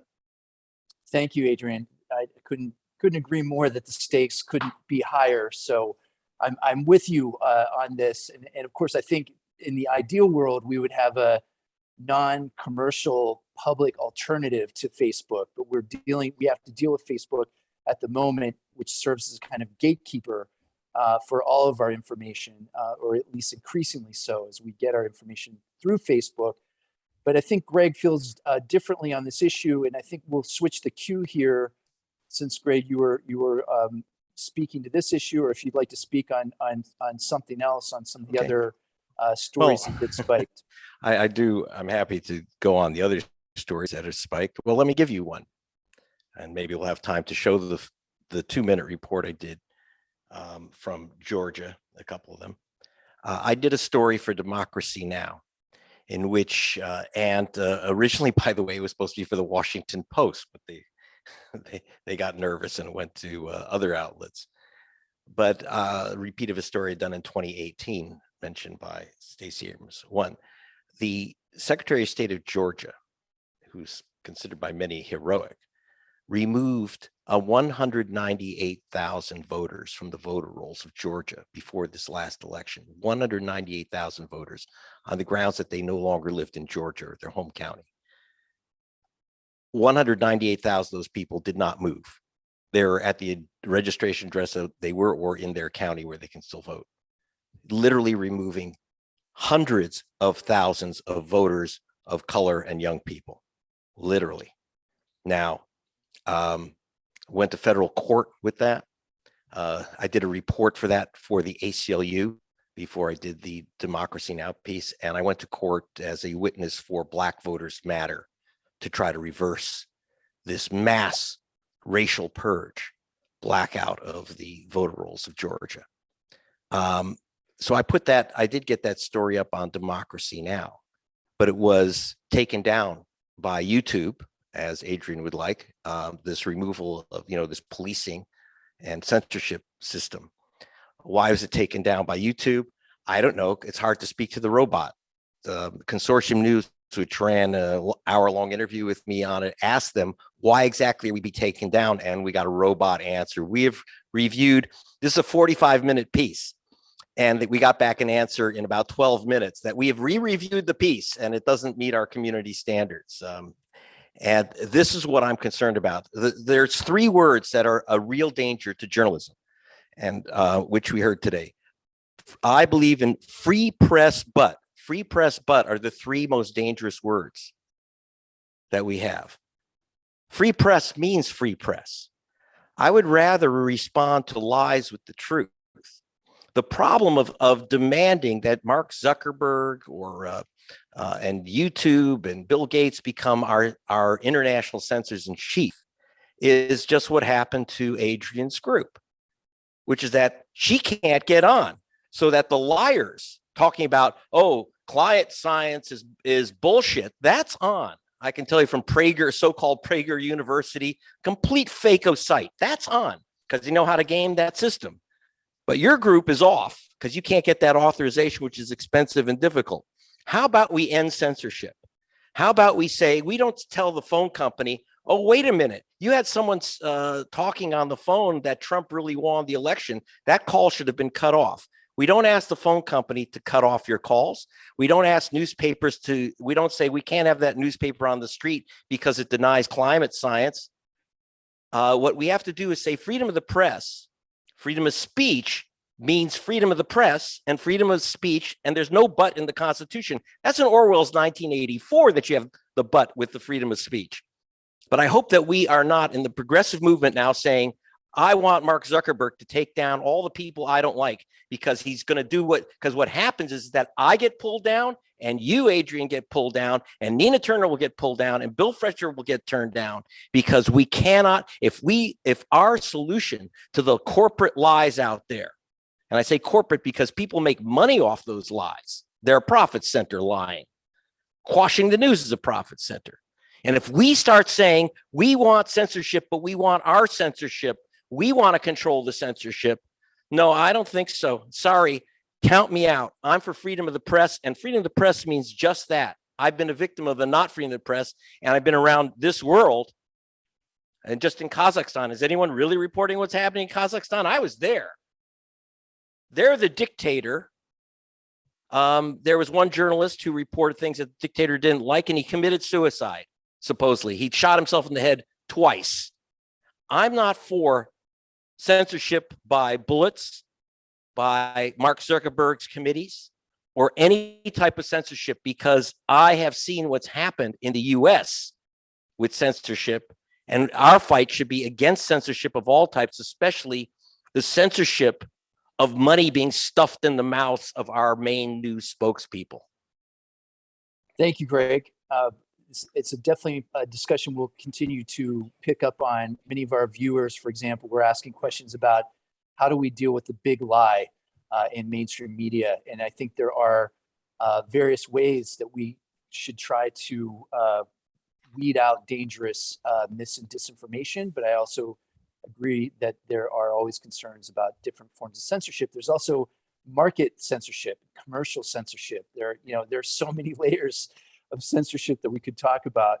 But so let's get back to this momentarily. But first, I want to go to Bill Fletcher and hear from him especially about labor issues, Bill. And you were talking in your earlier comments about this kind of ideological policing that occurs in a lot of our mainstream news media. And yet in the last few years, there's been such tremendously exciting labor activism on so many fronts. I'm just wondering, I'd like to hear from you. How do you think these issues are getting covered in the mainstream news media? Well, actually, I want to jump into this discussion between Adrian and okay, Greg. Please do. Whatever you want. Let me just say something about that, then I'll get to your question. See, I think the problem I feel, Greg, is that there's no distinction between opinion and fact. And so when I'm looking at people talking about various solutions to COVID that are not solutions and that can kill you, and to the extent that that's presented as fact as opposed to opinion, to me, it's the equivalent of shouting fire in a crowded theater. And that's what I don't hear you addressing. So you're saying that you have there's good censorship and bad censorship. And I'm sorry, the way that you answer a lie is with the truth. And yeah, you better shout fire in a theater that's on fire. It will save a lot of lives. No, let me tell you the number one story. Let's not play that game. Well, go ahead. Finish. I'm talking about, you know exactly what I'm talking about when I'm saying shouting fire in a crowded theater. I'm not talking about when there's a fire. I'm talking about when someone decides. Do you want Mark Zuckerberg to censor Adrian or you or me? Do you want him to have that power or required by the state? What I want? I want opinions labeled opinions. Okay. Right? I don't want, in part because of the low literacy, actual in practical terms, in the United States, I don't want things that are presented, whether it's about the environment or about COVID or whatever, presented as fact when it's opinion. Because see, it's also dovetails with this phenomena that's increasing, whereby people think that an opinion is as legitimate as the facts, that you cannot question my opinion because it's my opinion. Well, I don't care whether it's your opinion. Is it a fact? Right? So that's my concern. Now, who does that? So let me ask you. Okay, so for 22 years, I spent about 80% of my time talking about one of the most censored subjects in America, including this week, which is the suppression of the black vote. Suppression is a really nice term, polite term. Right. No one ever says when your car is suppressed. When your car is stolen, you don't say my car is suppressed. In fact, the fact that I say that votes are stolen from black people has prevented me from going on the air in almost every mainstream outlet now. You have to say suppression. Now, here's the thing. Okay, so here's the stories that have been killed. I just mentioned those stories. About 80% of the stories that have been spiked are stories that I've run about screwing black people out of their votes. Right. And when, for example, I just did a news story. There's new voter vigilantes in Georgia. There's a new law which comes back from 1946 from Jim Crow. The new law, SB 202, allows anyone to challenge the vote of any other voter. One GOP operative has personally challenged 32,000 voters, almost all of them black people. I showed her photos of the people who she challenged, black people and young people. She never met them. She doesn't know them. That's an important story, that she challenged 30,000 people, and there are 360,000 people altogether whose vote has been challenged. Right. You know why I can't get that on the air? And you know where that story was spiked? I was doing it for MSNBC. Now you're saying, why is that? That's because the position of Adam Schiff and others, especially Democrats, is that America has perfect elections, that no election in America has ever been stolen. And when you talk about stolen votes, Adam Schiff has said, anyone who says elections in America are not fair, are wrong, and the votes aren't counted is undermining democracy. Now that's Adam Schiff, and that because of that attitude, you can only talk about suppression of the black voters, screwing black people out of their votes in the most oblique manner. Because if you say an election was stolen, then you're undermine democracy. In 2018, I did a report for Salon in which I discovered 300,000 people wrongly removed from the voter rolls, including Martin Luther King's 92-year-old cousin. I was there at the polling station when she was thrown out. They said she didn't live in Georgia. Then I went down to the street to her house, obviously in Georgia, where she used to have King over for dinner on Sunday afternoons. And that story, was completely buried, except on things like Trevor Noah and the Daily Show picked it up. But I couldn't get down on the news for anything because Stacey Abrams said the election was stolen from me. And now Stacey Abrams is being roundly attacked for saying elections get stolen in America, that it's un-American to say so. And that's what they are censoring. That's what they're censoring. Greg, your argument is a non sequitur. It had nothing to do with the argument that I raised. Nothing. I mean, what you're saying is you have written good, well-documented articles that for political purposes have been censored. That's right. Not what I'm talking about. I don't think that's what Adrian's talking about. But that's the result of closing off, of saying that there's certain subjects that are taboo. When I say election's been stolen, and it No, I was don't think stolen in that's 2000, it was stolen in 2004. Stacey Abrams had her election stolen from her. These are stolen elections. I don't think that it follows. I think that there's a reason that these stories are being suppressed. Okay. There's nothing to do with censorship in some sort of abstract sense. You're running a political line that these folks don't want, right? So let's just be clear. That has nothing to do with posting something about if I drink Ajax, that I will somehow be cured of COVID, right? Well, That's what I'm talking about. Yeah, but I told you YouTube, under these new rules forced on them by the Progressive Caucus, took down my my story that was on Democracy So it was Now! obviously a mistake. Well, exactly. But that's the problem. Do you think that Mark Zuckerberg reads 200 million posts a day and says, oh, that's the wrong one? That's just opinion. No. It's a robot or some guy in China. And that's how the censorship is going to run. We should not. The problem is that when we stand up for censorship, we are allowing ourselves to be censored.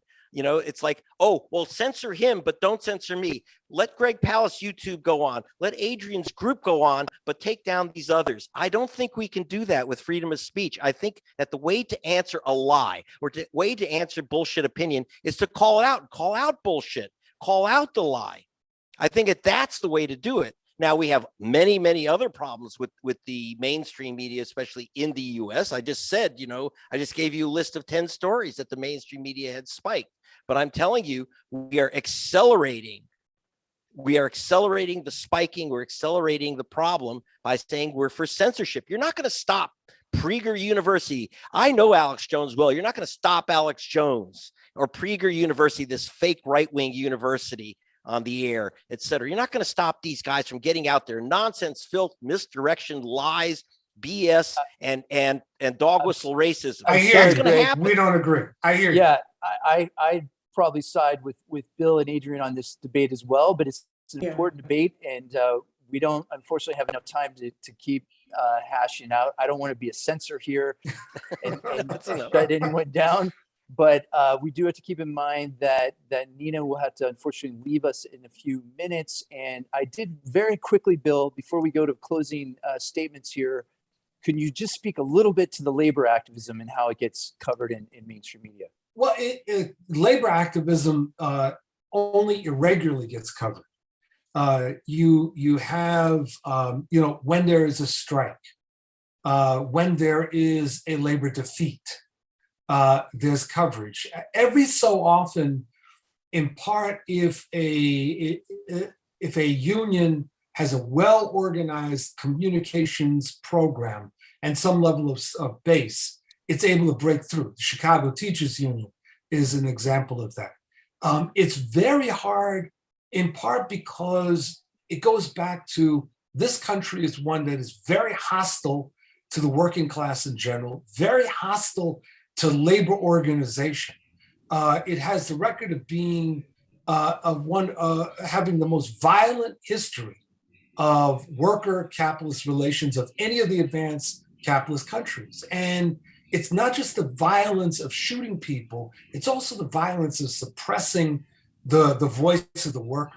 And so it's very, very difficult to break in, which is another very strong argument for independent journalism. But to build on what Nina was saying, the independent journalism itself has to be class conscious, because you also have within independent journalism those that tend to downplay class, if not ignore it entirely. They might talk about race, they may talk about gender, they may talk about some other things, but they're very uneasy about talking about issues of class.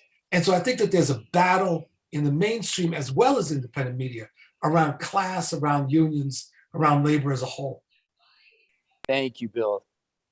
This is also a very important discussion that I wish we could spend a whole hour just talking about class and media and how they cover labor issues. And perhaps we'll get back to it in the final half hour. But right now, if each panelist will give us a closing statement, maybe talk about something that we can leave the audience with in terms of a call to action or a provocative idea. And Nina, I'd like to start with you since I know you're going to have to jump in a few minutes. Thanks so much. And again, thanks Between the Lines. It was such a pleasure, Scott, you and your team, and the panelists that I am privileged to be with, even virtually. I'm really honored to be with you all.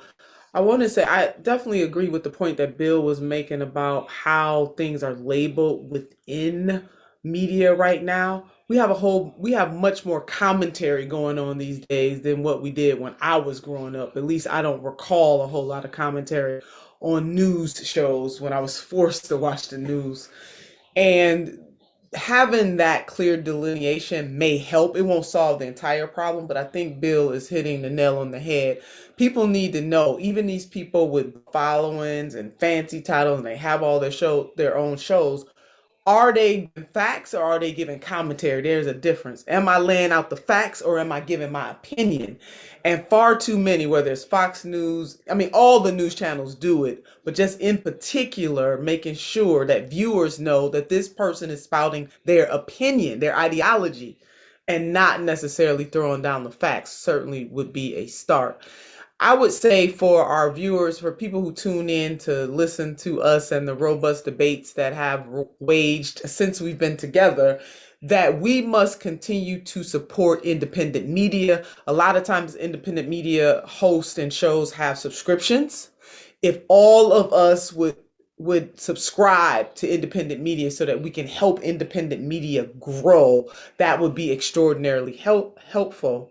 And then I hope someday, soon, that independent media in ways would unite so that we can be a real force to bump up against the mainstream media narrative. I think TYT comes the closest. It is the largest, right now. And I want to see more independent media do the same thing so that we can compete head to head with mainstream media. But the power is certainly in the hands of the people to subscribe to and also donate to independent media outlets, because these outlets do not have corporate sponsors. You're not going to see the corporate commercials play for them. We are their life's blood, and so we got to make that investment just a little bit. Time, talent, or treasure. We all can give something to help these media outlets continue to grow and to become stronger. Thank you so much, Nina, and thank you for joining us. This has been a real, My pleasure.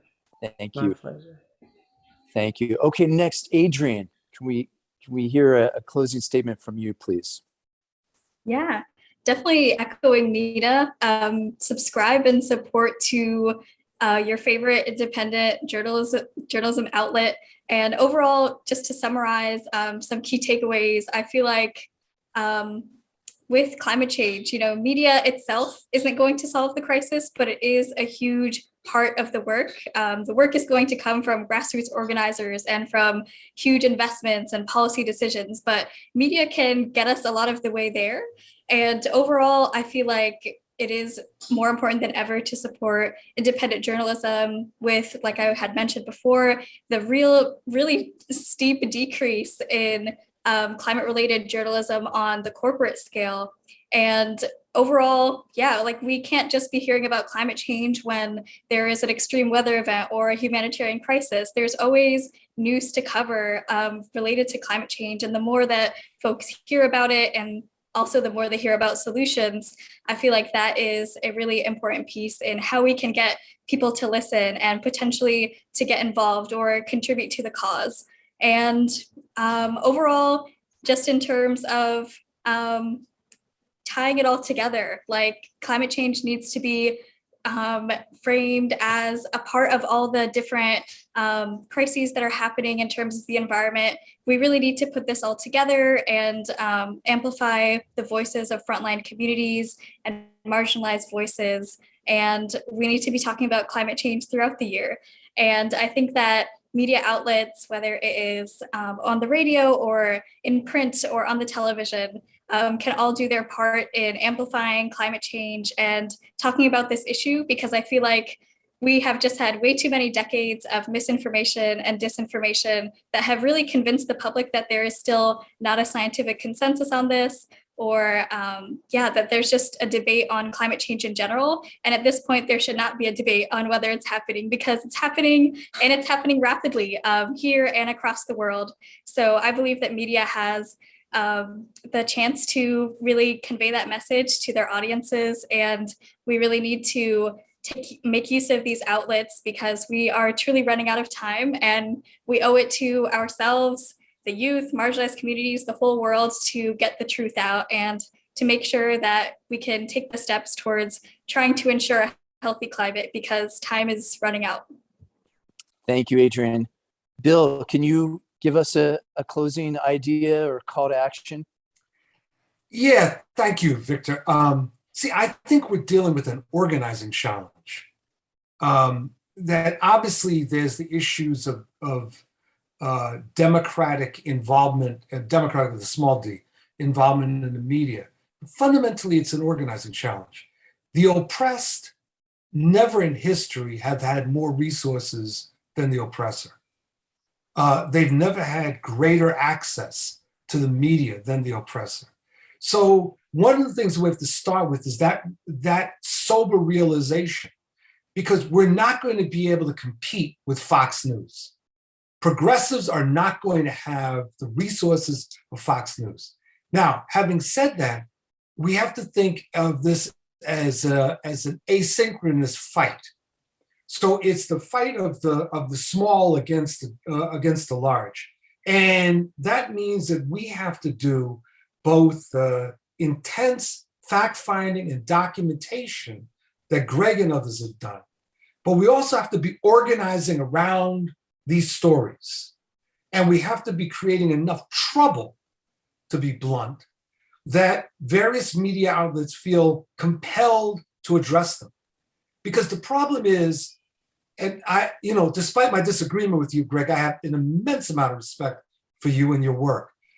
Regardless of how good your work is, and he knows this, by himself, he can just be brushed aside. But when the story catches on, think about Occupy. When Occupy first started on Wall Street, there was an attempt by the mainstream media to ignore it entirely, to dismiss it as irrelevant, if not silly. But it took on a life of its own, and it forced itself into media.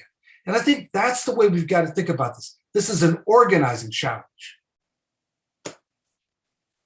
Thank you, Bill. Greg? Wow. Okay, Bill, I'm going to print out your remarks and pass them around, because that's exactly what it is. We say it's an organizing challenge because underneath that, what you're saying is something I've believed a long time. Journalism is class war by other means. That's right. And they want to make sure that there's stories you don't get. And if I get nervous about censorship, because I always feel that the powers that be end up using it against us. I want to make the case for investigative journalism. But picking up on what Bill and Adrian and also Nina said, investigative journalism isn't cheap. It's very difficult. And then you've got lawsuits to defend, and it could take months. And for 20 years, one of the reasons I went into journalism was for 20 years, I was the labor union advisor. And Bill, as you well know, we couldn't get our stories out. And when I did that front page story for The Nation on how these financial vultures, including one Mitt Romney, closed down 35 auto parts plants in America and moved them to China, using $8 billion in subsidies from the auto bailout that Obama gave them. That story was about working people in America.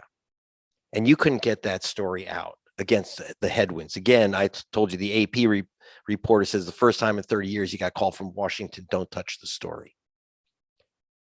Because it's not the story they want to hear. You turn on National Petroleum Radio and you get Marketplace, and they'll tell you what the market did today, and this new corporation, and this latest IPO where some 12-year-old made $2 billion. But you don't hear about, how about instead of the market report today, we get the wage report today. Who got what? how much are wages going down because of inflation. Now that's the real story. We're not getting the labor story. And like you say, the only thing we get covered for labor is strikes. Like we're holding up the public, we're harming the public, but the grievance ain't there.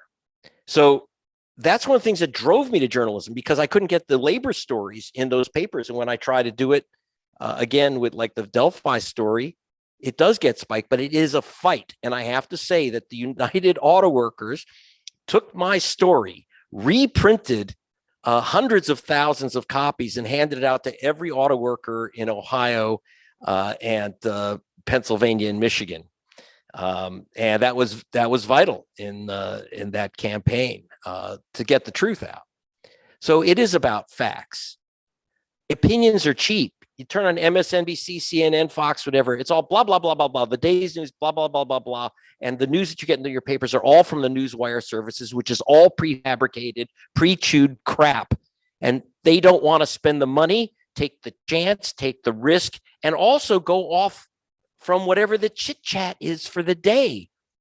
One of the reasons, I couldn't get in the story about the latest in vote suppression in Georgia is partly because, well, it wasn't in the news cycle for that day. And Rachel Maddow has to talk about whatever the president said or whatever was the top story in the New York Times, which is all from press conferences and press releases. It's too expensive to do real, original investigative reporting. When you talk about climate change, I was up in the Arctic. I was in the Amazon, where in Ecuador, where Chevron crapped all over the Amazon and poisoned people, including the chief of the Kofan Indians in Ecuador. His son went swimming in a 3-year-old son went swimming in a pool, a lagoon in the jungle, and came up spitting up oil residue and blood and died in his arms. He sued Chevron. His lawyer, Stephen Donziger, he got an American lawyer to help him. They won a $9 billion judgment. They never got the money, but as we speak, Stephen Donziger has been charged with federal crimes and is serving a sentence for supposed contempt of court. That story is virtually nowhere. The only story that's there is that the criminal Stephen Donziger and the cheating, lying natives, that was in the New York Times and Wall Street Journal. But I couldn't, on BBC television and The Guardian on the front page, I talked about what the oil companies did in Ecuador, but you couldn't get that on the petroleum broadcast system to save your life. This is a problem. So like you say, it's an organizing question, because in a class war, the opposing generals aren't going to hand you their weapons, which is the media. So I agree. In supporting independent media more than anything is the real key. And by the way, you can always donate to the Palace Investigative Fund at CraigPalace.com. But hey, at this moment, in fact, if you got a few shekels between the lines, they give me a platform for these important investigative stories. I really mean it. Please support Between the Lines. It's a lifeline for hard facts. Thank you. Thank you, Greg. That's an excellent note. We do have a little bit of time here to carry on the conversation and address some of the questions from the listeners, but I really want to pick up on this theme. By the way, I love the line, "Journalism is class war by another means." I feel like that needs to be our bumper stickers. But Bill. Picking up on Thank that Bill idea that Bill is talking about, it's an organizing problem. We're hearing this recurring theme of how it really is this is class politics. And Nina was talking earlier about how we need to pool our resources together. And you, Greg, were talking about how expensive it is to do actual journalism. Many of our listeners were asking questions about how do those of us who are engaged in progressive politics and care about progressive issues and indeed care about the future of the planet, how do we contest the power of right-wing media? And so I'm just thinking in terms of short-term strategy, which I think we already have some ideas on the table here, but also in terms of a long-term strategy where we know that as long as we are constrained to commercial media, our issues are always going to be given short shrift, where they increasingly aren't even doing journalism anymore. So what do we do? What's to be done both in the short term and the long term? And this is an open question to any of you. Please feel free to jump in. If no one else, I'll speak. Number one, Nina Turner gave you a damn good idea. First, go to outlets which actually have the real information. I mean, obviously, go to gregpalace.com, sign up. It's a free subscription and get my reports, whether if they don't put them on the air, or you'll see my reports for Rolling Stone or Democracy Now! Or these other outlets or BBC. You can get them and pass them around. Let's make our own media. The great value of the internet is that we can pass around our own stories. The only reason my story about how Bush stole the election in 2000 by removing black people from the voter rolls, it only got out because of the internet.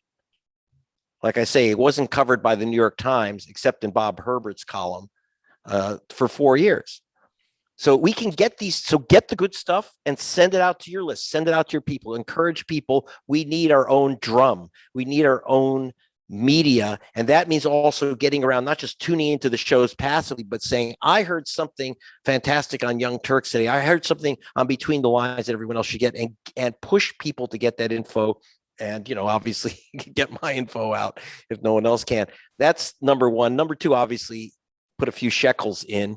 The Koch brothers now own the petroleum broadcast system. When you talk about corporate media, don't forget PBS and NPR. BBC, which I work with, we can't take any corporate money. We don't have any programs sponsored by Archer Daniels Monopoly. British Petroleum buys a big chunks of PBS. That's why you didn't get the Ecuador story. And Chevron is the number, that most people don't know that Chevron is the number one corporate sponsor of the PBS News Hour. And so, this is the problem that we're getting. So we have to definitely use our own media, get the word out, get the word around, and whatever it takes, whether it's the unions handing out leaflets with the stories or telling people to tune in.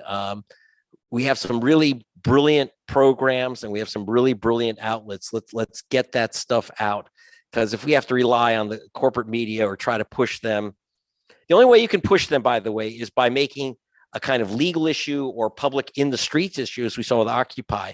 So, for example, I was able to get my story about the purge of voters in Georgia into the Washington Post and New York Times because Black Voters Matter took my material and filed a federal lawsuit. So they'll cover that. Black Voters Matter sues Georgia over vote suppression. Georgia officials say that's bullshit. So, it's one side this and one side that, but at least it's a way, by creating actions based on the information, it's one way to kind of get the dinosaur of mainstream media to pay attention.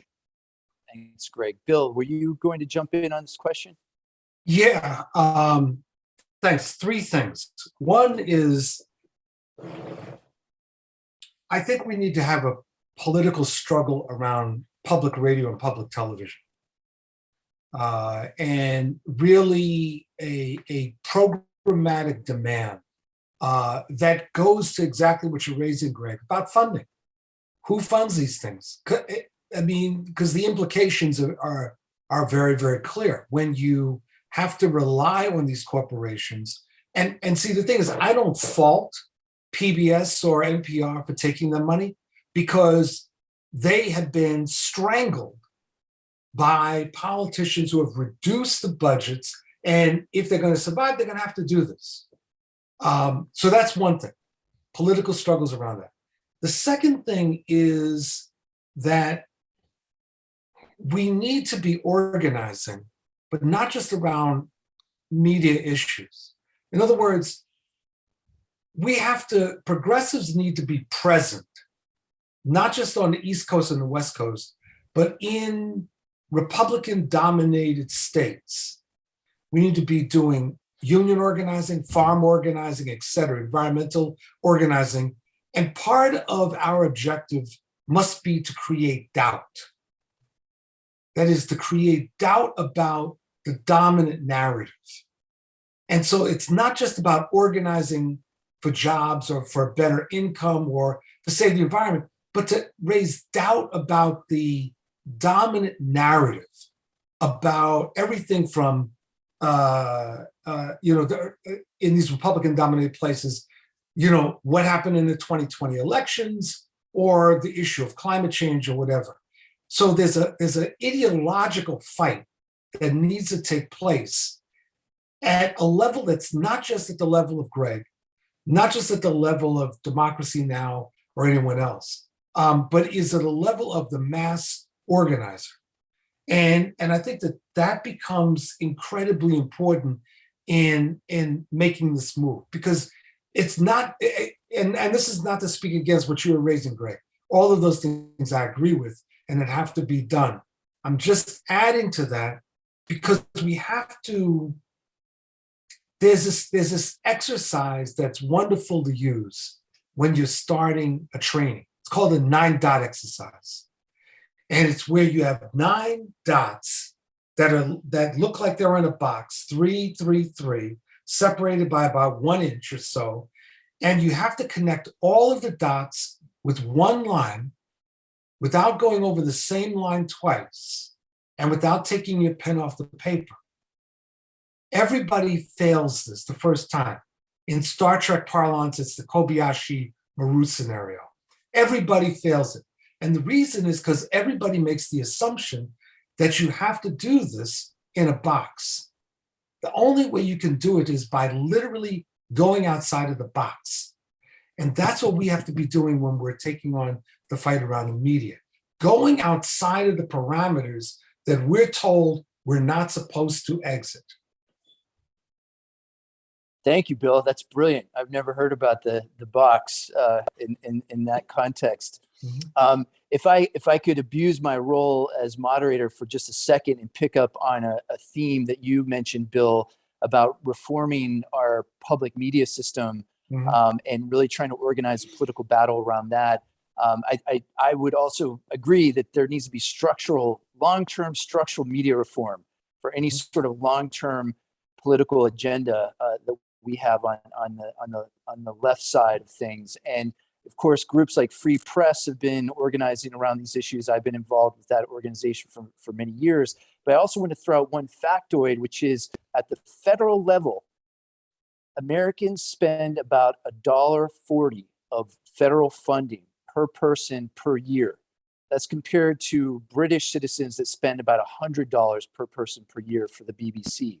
So if we start thinking in terms of how we could be funding our public media and also transforming it and making sure that it's democratized, I think that might give us some long-term hope. But that's one of my pet projects. I want to go to Adrian and ask you, Adrian, if you'd like to weigh in on any of these things we were just talking about or something entirely different.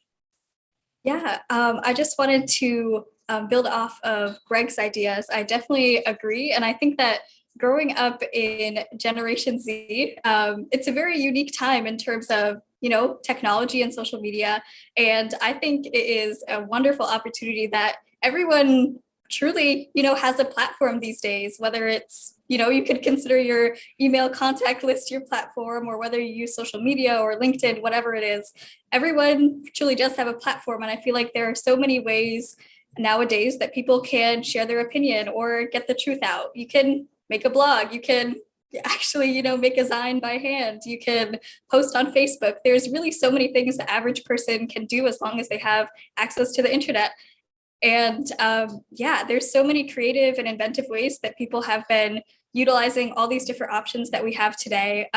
One that actually was quite fascinating to me, actually, back in, a couple years ago. So far, I've only found 3 of them, but in little baggies that I found in my hometown were these little folded up, independently published little newspapers called Messengers of Mystic that reported on various articles, some probably investigative journalism pieces, trying to get the truth out, things basically that denied mainstream sort of opinions. And I thought that was a really inventive and fascinating way to do things. So 2 of them I found in my hometown. One of them was passed to me at a climate rally. And I just thought that was like very inventive. And we really need to see more of these things. It doesn't have to be physical. Of course, there's so many different blogs and outlets that are publishing online or multiple ways. But I just feel like in this generation, there's so many things that we can do, and we should all be using our platforms, whether it's sharing an independent journalism article with your friends or making your own zine. There's so many things that we could do. Thank you, Adrian. That's such a great uplifting note to end our discussion for now. Of course, the discussion will continue in many different formats, but I just want to, before I hand it over to Scott, I just want to thank you all for this very lively conversation, an important conversation. We only scratched the surface on many of these issues, so let's continue it however we can. It's been my pleasure to moderate the panel, and now I'll hand it off to Scott to close us out. Thank you, Scott. It's all yours. Thanks so much to our panelists Nina Turner, Greg Palast, Bill Fletcher Jr., Adrian Hawk, and our moderator, Victor Picard, for participating in this important conversation about the crisis in U.S. journalism and the future of independent media and democracy. It was a real honor to have you all here to share your views on these critical issues we collectively face as progressive activists and media producers. I also want to give a special thanks to our board member, tech wizard and friend, Marco Roldan, who offered his time, many talents, skills, and patience that made this 30th anniversary virtual event possible. Thank you, Marco. Also, special thanks go out to Anna Manzo, my wife and partner in producing Between the Lines each week. Anna's hard work and support were critical in putting together tonight's celebration. Before we conclude, I want to also thank you, our audience, for spending time with us on our 30th anniversary celebration. Our program could not have been broadcast on dozens of radio stations and many other platforms all these years without listener support. If you're either a longtime listener or new to Between the Lines, please consider signing up for our free weekly podcasts, interview transcripts, and program summaries on our website at btlonline.org. We'll then be able to send you information on the topics and guests we present and special future events such as tonight's program. Before we say goodnight, I'd like to ask you to make a contribution to Between the Lines in honor of the program's 30 years on the air, and to support our show's ongoing mission of presenting timely, in-depth, progressive analysis each week. Your one-time or monthly investment will help sustain Between the Lines' efforts to keep the voices of progressive activists, journalists, and academics alive in today's media landscape obsessed with sensationalism and celebrity infotainment. Visit our Between the Lines website at btlonline.org or text GIVE to BTL to 44321. Choose the donation amount that's right for you, and remember to subscribe to our free weekly podcasts, program summaries, and interview transcripts. Thank you so much for joining us tonight for our anniversary celebration.